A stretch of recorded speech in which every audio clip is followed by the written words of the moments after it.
आखिरी बस मार्ग 13 शहर के बाहरी इलाके में देर रात चलने वाली एक बस हुआ करती थी। मार्ग 13 जो शहर के केंद्र से पुराने औद्योगिक जिले तक जाती थी। यह किसी भी आधिकारिक कार्यक्रम में नहीं था, लेकिन लोगों ने कसम खाई कि उन्होंने इसे देखा था। एक फीकी जंग लगी बस जो आधी रात के बाद ही दिखाई देती थी, जब सड़कें खाली थीं और धुंध डामर पर कम लटक रही थी। उन्होंने कहा कि ड्राइवर कभी नहीं बोला। उसने एक पुराने जमाने की वर्दी पहनी थी जिसमें एक टोपी थी जिसने उसकी आंखों को छुपाया था।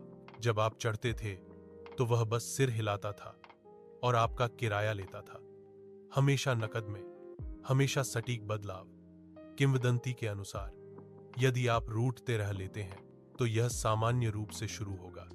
शहर की रोशनी धुंधली हो जाएगी, इंजन की गुनगुनाहट स्थिर और धीमी होगी, लेकिन जैसे जैसे सवारी आगे बढ़ती गई, स्ट्रीट लाइट्स दूर होती गईं। बस उन सड़कों पर मुड़ती थी जिन्हें आप पहचानते नहीं थे, गोदामों, परित्यक्त कारखानों से गुजरती थी और अंत में उन जगहों पर जहां खिड़कियां कांच के ठीक बाहर घूमती हुई अंधेरी आकृतियों के अलावा कुछ नहीं दिखाती थीं।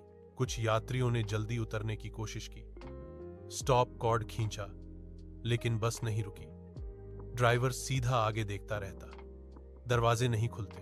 भाग्यशाली लोगों ने कहा वे टर्मिनल पर घंटों बाद जागेंगे, उनके टिकट का टुकड़ा किनारों पर जला हुआ होगा और बीच में क्या हुआ इसकी कोई स्मृति नहीं होगी। दुर्भाग्यशाली लोग, उनके चेहरे बस की धुंधली खिड़कियों में दिखने लगे, बस धुंधले से रेखाचित्र जो केवल तभी दिखते थे जब हेडलाइट कांच पर सही तरीके से पड़ती थी।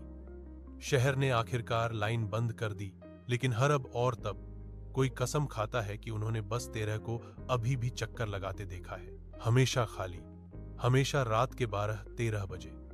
और अगर आपने इसे कभी देखा, मत चढ़ना, चाहे कितनी भी देर हो रही हो या आपको सवारी की कितनी भी जरूरत हो, क्योंकि रूट 13 पर हर यात्री वापस नहीं आता।